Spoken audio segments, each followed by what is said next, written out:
At my friend's wedding, my wife whispered to her ex, "I miss nights like those." So I decided to show her what she'd really missed.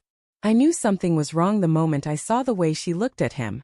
Not a glance, not a polite nod, no. It was that split second of recognition that cuts through a crowd like a spark in a gas leak. We were at my best friend Ryan's wedding. The string lights glowing gold over the dance floor, laughter and clinking glasses filling the hall. And then across that sea of tuxedos and dresses, my wife's eyes met his. Her ex Daniel. She froze, glass halfway to her lips, the faintest tremor in her hand. I saw it. I saw everything.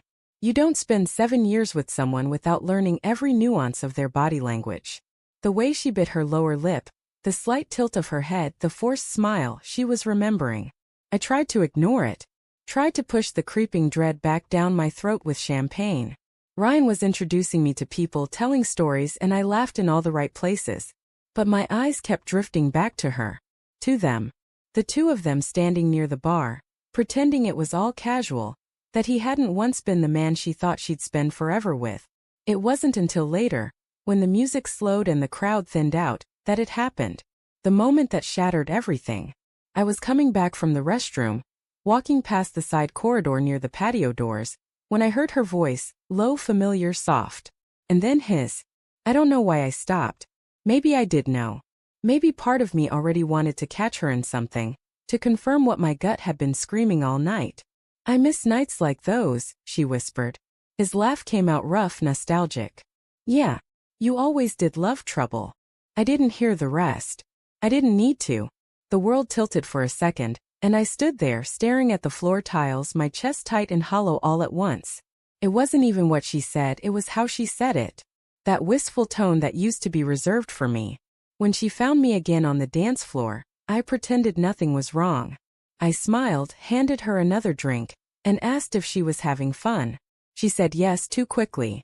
Her hand brushed mine, and I felt the guilt radiate from her skin. Maybe she thought I didn't notice. Maybe she thought I was too naive to suspect that my wife could still be haunted by a ghost she once loved. But the truth is, I saw everything. That night, after the wedding, she fell asleep beside me in the hotel room. I lay there, staring at the ceiling fan, replaying that whisper over and over in my head. I miss nights like those. What nights? What memories did she mean, the ones with laughter and music, or the ones where she was tangled up with him in the dark before she ever met me? I didn't sleep. Not a second. When the morning light slipped through the curtains, I was already dressed, scrolling through her phone on the nightstand. I know it's wrong, I know it's a breach of trust, but so is whispering to your ex about the nights you miss. Her texts were mostly normal. Family group chats, work messages. But then I found his name. Daniel M. Just 2 short threads, weeks apart. "Hey, heard you're married now. Congrats." "Yeah. You too. Hope you're happy."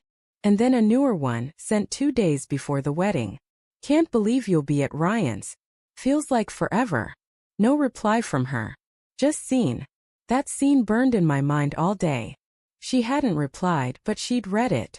And she'd gone to that wedding knowing he'd be there. I didn't confront her. Not right away. I wanted to see who she really was when she thought I wasn't watching. So I started paying attention, small things, quiet things. The way she took longer showers at night. The way she suddenly had to work late twice a week. How her phone was always face down now. And yet, she still kissed me goodbye in the mornings. Still laughed at my stupid jokes. Still curled up against me during movies. That was the part that hurt the most. The pretense, the everyday love that felt suddenly borrowed, temporary. Like I was living in someone else's marriage. 2 weeks later, I asked her casually, "Do you ever talk to Daniel anymore?" She looked up from her laptop, expression steady. "No. Why?" "Just wondering," I said. She smiled faintly, too faintly. "You're cute when you get jealous." That night, I decided to show her what she'd really missed. Not out of revenge. Not even anger. Just clarity. I cooked dinner, her favorite creamy garlic pasta with grilled salmon, and poured wine. We sat across from each other like it was any normal evening. But when she reached for her glass, I stopped her hand. "I heard what you said to Daniel at the wedding," I said. Her body froze. For a second, all the blood drained from her face. Then she tried to laugh it off. "What? What are you talking about?" I miss nights like those. That's what you said, right? I kept my voice calm, almost gentle. She swallowed. It wasn't like that. It was just nostalgia. We were kids. I didn't mean anything by it. I stared at her, really looked at her, and realized she wasn't lying, not completely. She probably didn't mean to hurt me. But that's the thing about betrayal. It's not always deliberate. Sometimes it's just selfishness dressed up as sentiment. You could have told me, I said quietly. You could have said he'd be there. You could have said it stirred something up.